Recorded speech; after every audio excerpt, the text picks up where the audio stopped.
사랑하는 영락교회 지체들에게 주 안에서 평화의 인사를 전합니다. 오늘은 11월 23일 월요일입니다.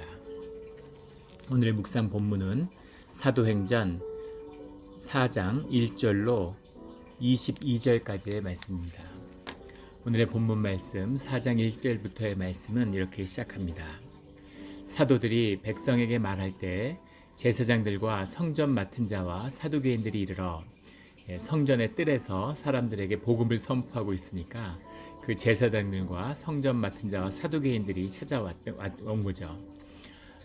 성전 맡은 자라고 하는 것은 이제 성전의 책임을 맡은 자인데 제사장입니다. 레위인들이 맡는 것이죠. 이 시대에도 이제 레위인이라고 스스로 주장하는 그런 종교인들이 있었지만 이제 그 의미는 자칭 레위인인 것이죠. 그리고 그들은 동시에 사두개인이었습니다. 자도카이라고 하는 사두개인의 의미가 더 컸는데 그들은 스스로를 이제 하스몬 왕조의 후손이라고 자칭하는 마카비 혁명의 이제 열매죠.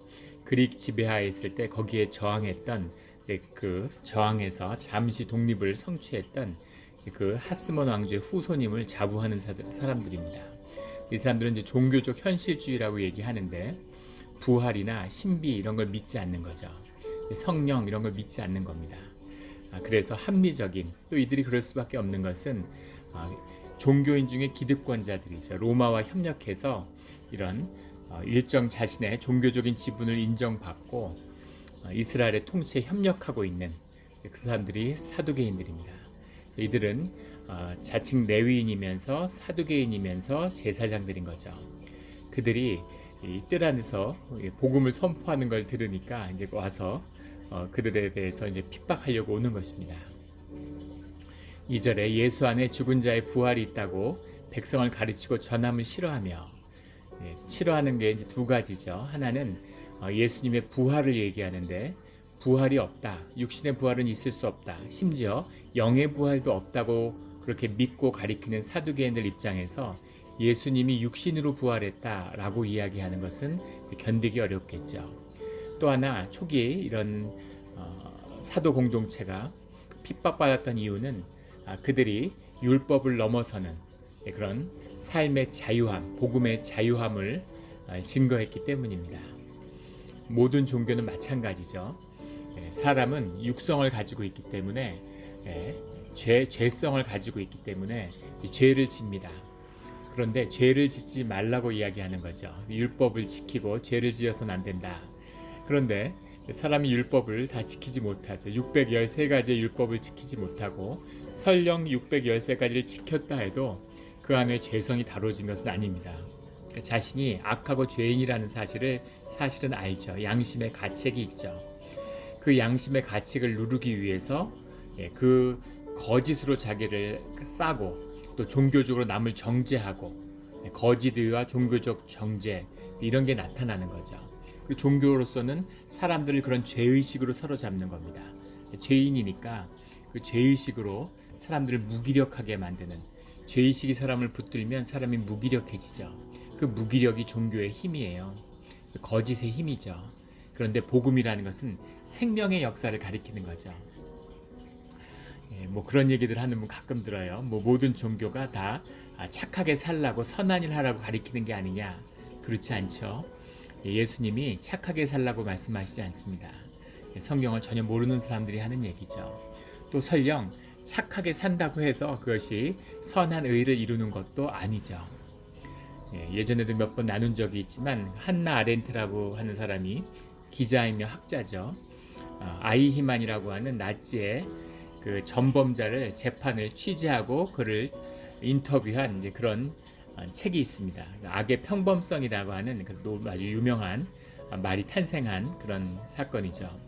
아이히만은 유대인들 600만을 학살하는데 책임을 맡았던 나치 친위대 장교예요. 근데 그 아이히만의 악행을 보면 상상을 초월하죠. 마귀가 성육을 해서 와도 이렇게까지 악할까 싶을 정도로 잔악함이 있습니다. 근데 이 아이히만을 만나고 또 그 재판 과정에서 아이히만의 모든 걸 추적한 한나 아렌트가 놀란 건 아이히만이 너무 교양 있고 사람이 괜찮은 사람이라는 거죠. 성실하고 아주 모범적이고 이성적이고 그런 독일의 중산층의 전형적인 사람이라는 거예요. 그래서 말도 합리적이고, 근데 이 사람이 그냥 자기 맡은 일을 충실히 하는 사람이죠. 그 시대의 상식, 그 시대의 가치에 충실하게 자기가 맡은 일에서 최선을 다하는 사람인 겁니다. 그래서 세상에서 가장 역사적으로 그런 최악의 악을 행하는 거죠. 그 사람이 나쁜 사람이 아니라, 그 사람이 무슨 악한 목적을 가진 게 아니라, 그 사람은 그냥 그 사람 삶의 자리에 충실한 거예요. 근데 그게 악한 거죠. 그것이 세상의 삶이고 죄성의 본질입니다. 주님을 만나지 않은 사람들, 나는 정말 선하게 살았어, 착하게 살았어. 그건 큰 착각이죠. 삶의 위치, 삶의 방향, 그 삶의 선을 이루는 분은 오직 성령 하나님, 예수님 밖에 안 계시다고 하는 것을 성경은 분명히 우리에게 증거하고 있습니다. 주와 함께함으로 자유하며 복음을 따라 살아가는 생명의 삶을 살아가는 우리 모두가 되기를 주의 이름으로 축원합니다. 3절에 그들을 잡음에 날이 이미 저물었으며 이튿날까지 가두었으나 그들을 가두어뒀다는 거죠. 그 베드로와 요한을 가두어가지고 말씀을 선포하지 못하게 하는 거죠. 4절에 말씀을 들은 사람 중에 믿는 자가 많으니 남자의 수가 약 5천이나 되었더라. 남자의 수가 5천이니까 아이와 또 여자들까지 합치면 수가 엄청난 거죠. 그래서 순식간에 성령의 역사겠죠. 엄청난 부흥으로 이 초기의 기독교의 영향력, 예수 그리스도의 가르침이 이렇게 퍼져나가는 것을 보게 됩니다. 이건 오순절 성령 강림의 열매이기도 하고 또 이 성령 충만함을 입은 사도들이 거기에 협력해서 이뤄낸 하나님의 영광이죠. 그 영광이 나타나는 거죠. 많은 사람들이 복음을 증거하고 또 선포하고 또 그 복음을 받아들이며 이렇게 하나님을 영접하는 사건들이 일어났다는 겁니다. 이튿날 관리들과 장로들과 서기관들이 예루살렘에 모였는데 이 제사장이라고 하는 건 이 산헤드린이라고 하는 종교가 그 나라를 지배하는 이 사회의 핵심적인 인물이죠. 이들이 모여가지고 이 사태를 어떻게 할 건가. 예수 그리스도 이름으로 아픈 사람이 낫는 기적이 제자들에게 일어난 거죠. 그들의 육신의 부활을 그 제자들이 증인이 되고 있으니까 어마어마한 충격이고 그 여파라는 건 상상을 초월하는 거죠. 사도계인들은 자신들이 서 있는 근본적인 가르침이 무너지는 충격을 받았겠죠. 7절에 사도들을 가운데 세우고 묻되 너희가 무슨 권세와 누구의 이름으로 이 일을 행하였느냐 이렇게 묻고 있습니다. 제사장들, 사두개인들, 이 레위인들이 자신들이 종교의 권위를 가지고 있는데 너희가 뭔데 갈릴리의 어부들이 와가지고 이 성전에 들어와가지고 너희들이 말씀을 선포하느냐, 이제 무슨 권세와 누구의 이름으로 이 일을 행했느냐, 그 권위가 뭐냐 이렇게 묻는 겁니다. 8절에 이에 베드로가 성령이 충만하여 이르되 백성의 관리들과 장로들아 만일 병자에게 행한 착한 일에 대해 이 사람이 어떻게 구원을 받았느냐고 오늘 우리에게 질문한다면 너희가 묻는 그 질문의 내용이 뭐냐 이렇게 물어보는 거죠. 너희가 병자가 치유받은 일 때문에 그것을 궁금해 묻는 것이라면 10절에 너희와 모든 이스라엘 백성들은 알아라 이렇게 선포하는 거죠. 너희가 십자가에 못 박고 하나님이 죽은 자 가운데서 살리신 나사렛 예수 그리스도의 이름으로 이 사람이 건강하게 되어 너희 앞에 섰느니라. 아멘. 그래서 주님의 이름으로 이 비밀, 이 생명의 역사의 비밀이 나사렛 예수 그리스도의 이름이었다라고 선포하는 겁니다. 여기 6절에 보면 안나스와 가야바와 예수님을 죽인 십자가에 못 박도록 한 그 제사장과 대제사장들이 이미 그 자리에 있는 겁니다. 그런데 그들이 모여 있는데 예수 그리스도 이름으로 사람을 살렸다. 그 권능이, 그 생명의 힘이 예수 그리스도의 이름에 있다. 부활하신 예수님에게 있다. 이렇게 선포하는 거죠. 건축자들의 버린 돌로 집 모퉁이의 머릿돌이 되었느니라. 이제 구원의 그 중심이, 기둥이 예수 그리스도다라고 담대히 선포하고 있습니다. 12절에 다른 이로서는 구원을 받을 수 없나니 천하 사람 중에 구원을 받을 만한 다른 이름을 우리에게 주신 이이 없음이라 하였더라. 얼마나 제사장들이 충격을 받았겠습니까? 저 어부가 저 미천한 것이 미쳤나 이렇게 생각하겠죠. 유대의 가르침 율법에 대해서 뭘 안다고 다른 이로서는 구원을 받을 수 없나니 성령이 충만하지 않으면 도저히 할 수 없는 고백, 그 깨달음, 그 붙들림, 그 성령의 붙들림이 아니면 선포할 수 없는 그 말씀을 선포하는 것이죠. 15절에 명하여 공회에서 나가라 하고 서로 의논하여 이르되, 이제 나가 있으라는 거죠. 자기들끼리 회의를 해야 되니까. 16절에 이 사람들을 어떻게 할까? 그들로 말미암아 유명한 표적이 나타난 것이 예루살렘에 사는 모든 사람에게 알려졌으니 우리도 부인할 수 없는지라. 명백히 병이 나은 자와 같이 와 있고 병 고침을 받은 자와 병을 고친 자가 같이 예수 그리스도 이름을 선포하는데, 그걸 뭐 없던 일로 할 수 없고 이미 수천 명이 그것을 보고 들었는데 이제 이걸 수습할 수가 없는 거죠. 없는 일로 몇 명만 알았다면 뭐 그들 사람들을 잡아다 죽이든지 뭐 이런 식으로 없애려고 했는데, 이제는 그 사람들이 중요한 게 아니라 이 사실 자체가 피할 수 없는 것이 되었다, 이렇게 이야기하는 거죠. 17절에 이것이 민간에 더 퍼지지 못하게 그들을 위협하여 이후에는 이 이름으로 아무에게도 말하지 말게 하자 하고, 21절에 보면 다시 위협하여라는 말이 나오는데, 이 위협이 바로 이 세상이, 악의 권세가 사용하는 방법이죠. 주님이 악을 꺾고 죽음을 정복하고 승리하셨습니다. 생명의 주관자가 주님이시죠. 그 주님이 우리를 세상에 잠시 보내두시고 세상에 두시는 거죠. 세상에는 공중 권세 잡은, 속이는 권세를 잡은 사단의 권세 아래 있습니다. 근데 그 권세는 주님과 싸우는 것이 아니죠. 그걸 이제 착각하는 분들이 있어요. 주님이 우리를 대신해서 악과 싸운다고 생각하시는 겁니다. 주님이 악과 싸우시지 않죠. 악도 사단도 마귀도 다 주님의 일을 행하는 그런 주님의 역사의 한 부분인 거죠. 주님이 악을 이용해서 선의 힘을 키워가시는 겁니다. 예전에도 몇 번 다룬 적이 있는데, 그 코이라고 그러죠. 비단잉어를 키우는데 일본에서, 그게 요즘에는 뭐 미국도 그렇고 뭐 동남아로 퍼져나가서 뭐 세계적인 관상어라고 그러는 그걸 키우는 게 큰 비즈니스가 됐는데, 그런 다큐멘터리를 본 적이 있습니다. 뭐 말레이시아, 인도네시아, 타일랜드 이런 데 큰 부호들이 한 마리가 10만 불이 넘어요. 그런 비단잉어를 키우는데, 그 비단잉어들을 이제 일본에 보내서, 일본에 그런 장인이 있는 거죠. 코이 장인이 있는 겁니다. 그들한테 맡겨서 그들이 그걸 키워주는 거죠. 그 비단잉어를 키우는 과정들이 쭉 나오는데, 그 사람들이 얼마나 정성으로 키우는지, 아침에 일어나면 매일 그 코이가 눈 똥을 먹어요. 그 건강 상태를 체크하기 위해서. 그래서 야, 어떻게 저렇게 하나, 이런 생각이, 정성이 대단하더라고요. 잉어를 키워도 저런 식으로 키우는구나, 삶의 정성이 저렇구나 하는 걸 놀랐습니다. 그런데 그 잉어떼가 수천 마리 모여있는 연못이 있는데 수백 마리를 키우는 이제 큰 양식장 같은 곳이죠. 거기다가 메기를 풀어놓는 겁니다. 메기를 한 마리 이렇게 풀어놓으면 메기가 잉어 반밖에 안 돼요. 근데 그 잉어를 잡아먹습니다. 이 메기의 이 위장이 고무보다도 더 튼튼하다고 그러죠.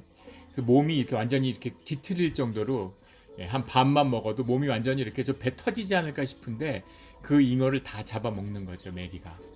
그 귀한 잉어를, 그 비단 잉어를 메기한테 왜 넣어서 잡아먹게 할까?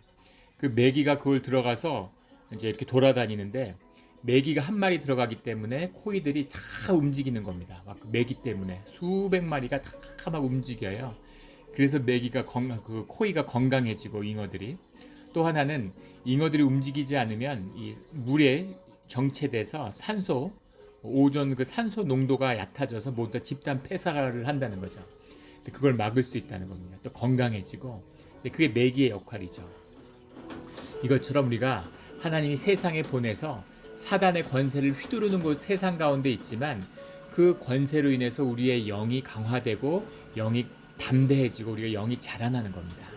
우리의 선함이 커지는 거죠. 이것이 주님의 역사입니다. 그런데 마귀가 쓰는 권세를 맞서 이기는 힘이 무엇이냐? 물론 그것은 예수 그리스도의 이름이지만 그 마귀의 중요한 도구가 바로 이 위협, 겁주는 거라는 겁니다. 항상 세상은 겁을 주죠. 세상은 겁을 줘요. 겁을 줄 뿐입니다. 생명을 어떻게 할 권세가 없어요. 그 권세는 주님께 속한 거죠. 그래서 생명을 위협하고 속이고 이간질하고, 이것이 거짓의 권세죠. 이것이 세상의 권세입니다. 위협하고 또 위협하는 거죠. 그 위협에 무릎을 꿇으면 지는 거죠. 그 거짓에 속아서 종노릇을 하면 종이 되는 것입니다.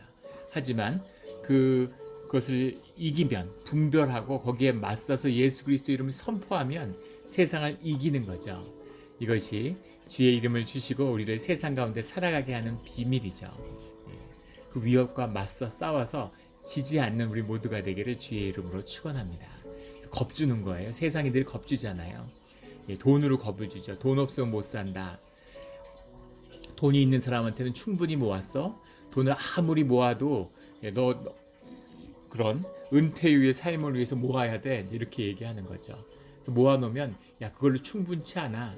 너 사람 대접 받고 싶으면 더 먹고 그걸로 존경받아야지. 이렇게 얘기하는 거죠. 그걸 자식한테 주고 이러면 자식이 너를 우습게 한다. 죽을 때까지 절대 나누면 안 돼. 이렇게 속이는 거죠. 그 속여서 인생을 다 낭비하고 거덜내는 것. 삶을 내어주고 돈으로 그걸 바꾸게 하는 어처구니 없는 거기에 속아서 인생을 다 도둑맞는 것이죠. 이것이 거짓과 위협의 비밀입니다. 이 위협을 이 종교라고 하는 세상에 속한 사단의 역사 아래 속한 이 종교인들이 그런 짓을 하는 거죠. 위협하면서 이후에는 이 이름으로 아무에게도 말하지 말라. 예수의 이름으로 하지 말라는 거죠. 너희가 내가 살려줄 테니까 예수의 이름만 선포하지 마. 예수의 이름을 선포하면 가만두지 않아. 이렇게 경고하고 위협하는 거죠. 18절에 그들을 불러 경고하여 도무지 예수 이름으로 말하지도 말고 가르치지도 말라. 그러니까 가르쳐도 좋고 뭘 해도 좋은데 예수의 이름만 이야기하지 마.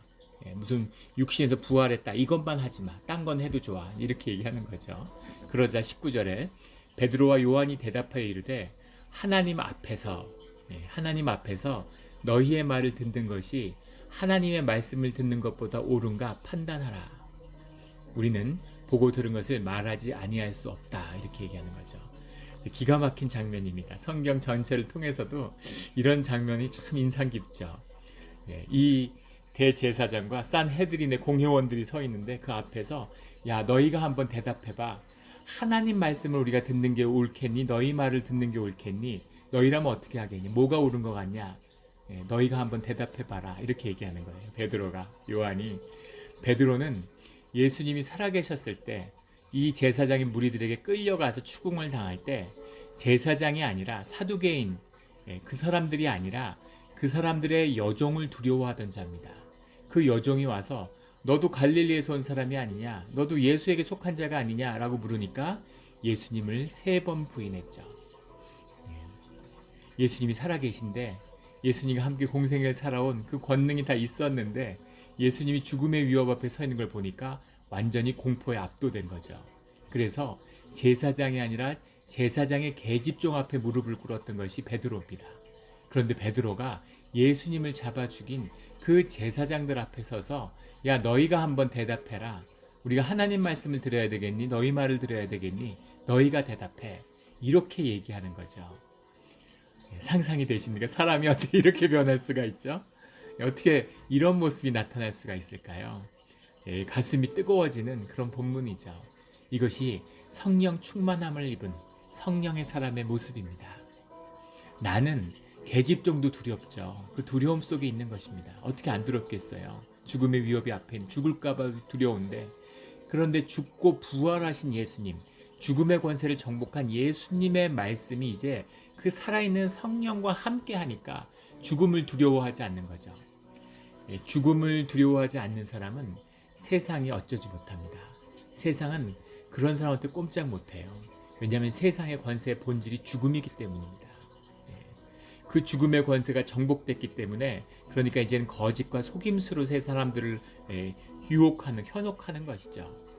죽음의 권세를 이긴 예수 그리스도의 이름을 받았기 때문에 두려움이 없는 거죠. 야 죽여라.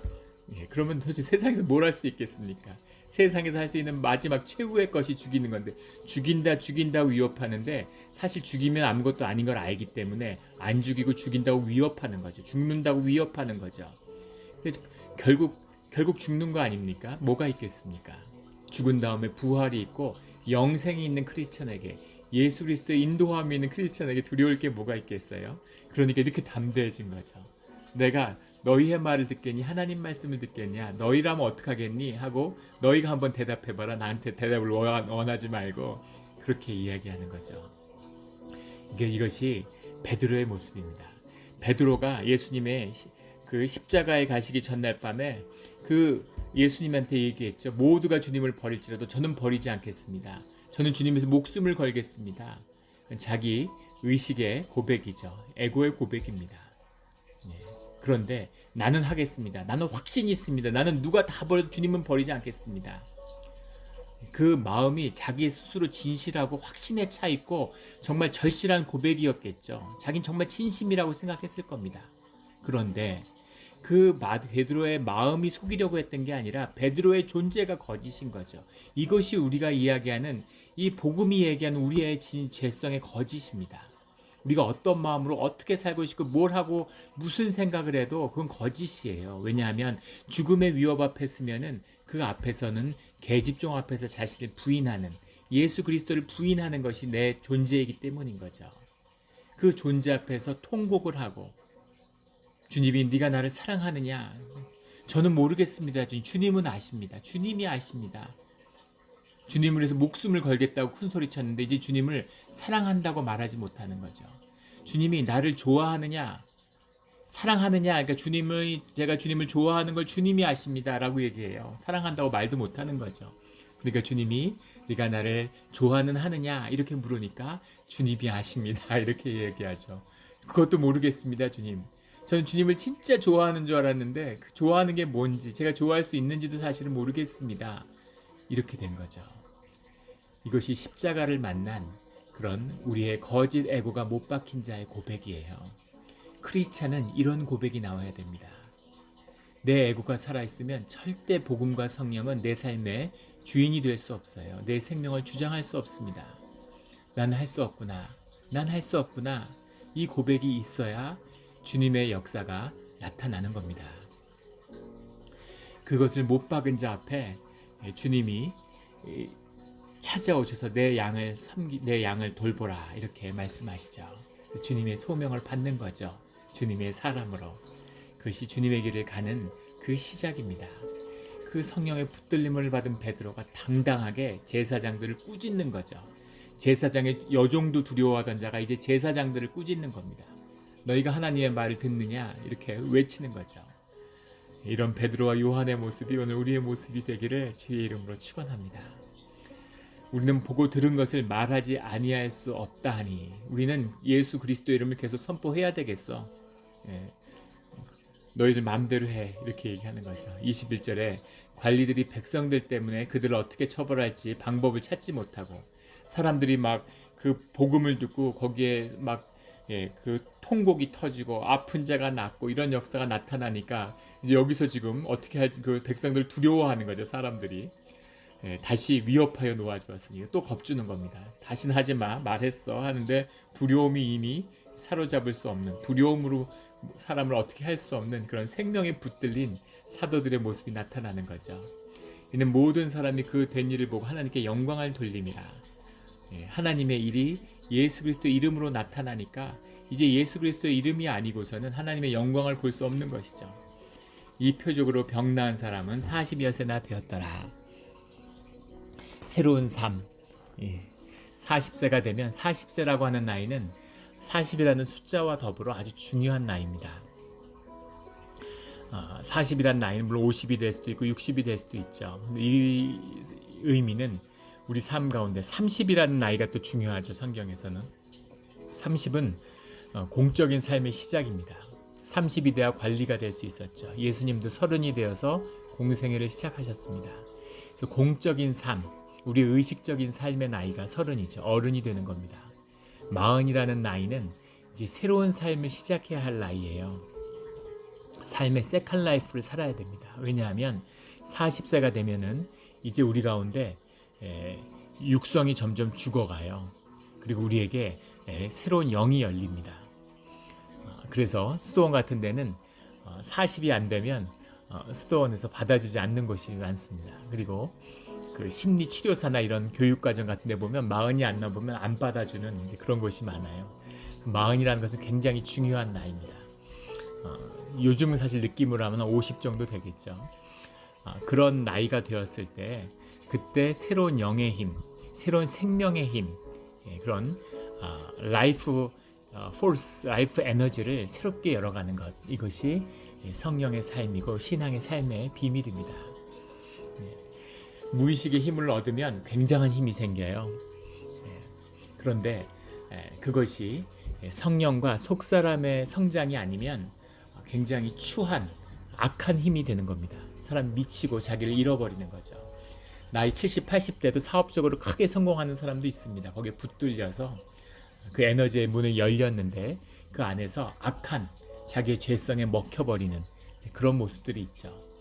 또 그나마 그것을 열지 못하고 자기의 삶을, 자기가 30, 40대 이루는 삶을 지키기 위해서 안간힘을 쓰면서 그렇게 삶이 쪼그라드는, 그렇게 삶이 져가는 그런 사람들이 대부분이죠.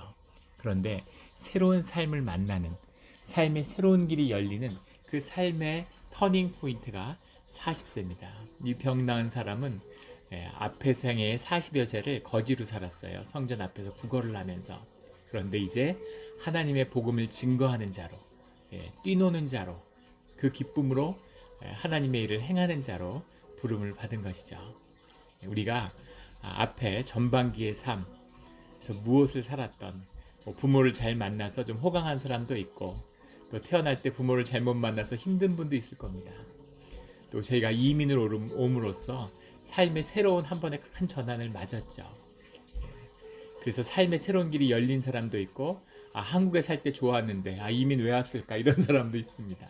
그런데 어떻게 살았던 중요한 것은 이제 예수 그리스도의 이름을 만남으로 새로운 삶, 세컨 라이프가 열리는 것이죠. 이걸 열어야 됩니다. 그런 이 베드로와 요한의 이런 담대한 삶의 반전, 이런 커다란 반전을 이루어내는 우리 모두와 우리 공동체가 되기를. 지금 정말 힘든 시기입니다. 정말 교회가 이렇게 힘든 시기가 아마 일찍이 없었을 거예요. 근래 보기 드문 정말 역사적으로도 꼽힐 만한 큰 역사적인 순간을 지나가고 있죠. 두려움이 들어오면 어떡하지 막 이러고 사람들이 다 두려움에 떠는 거죠. 점점 의기소침해지고 무기력해집니다. 그런데 말씀을 접하고 또 하나님 안에서 성령의 충만함이 일어나면 그럼 안에 기쁨이 있고 또 하나님의 새로운 역사에 대한 기대와 소망이 일어나고 마음에 담대함이 있는 거죠. 결코 죽지 않는, 죽어도 다시 사는데 영생 가운데 있는 그 삶의 확신이 우리를 붙드는 것입니다. 이런 기쁨으로 또 오늘 하루 가운데 하나님의 은혜와 평화가 넘치는 우리 모두가 우리 성도님의 삶의 자리가 되기를 예수 그리스도 이름으로 축원합니다. 아멘.